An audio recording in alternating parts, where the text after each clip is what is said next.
How to delete blank pages in Google Docs. Hello everybody. In this video, we are going to teach you how you can do it. So without any delay, let's start the video. For that, you may go ahead and open up Google Docs and one of your documents in Google Docs. Once it is opened up, you should be finding a blank page right here. So if you want to remove the blank page and you don't need it, you can follow up the steps.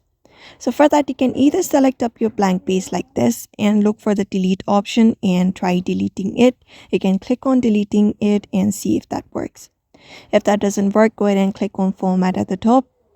And then from format, from the given options, you may look for the option called lines, and this one right here. Just go ahead and click on format and click on lines and paragraphs spacing and click on single.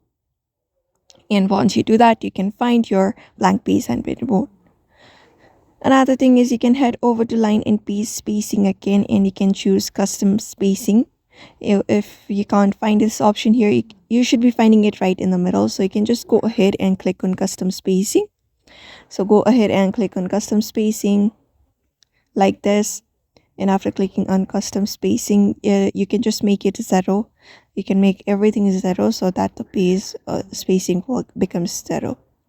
So this is another method you can apply up in order to delete or remove up your blank space.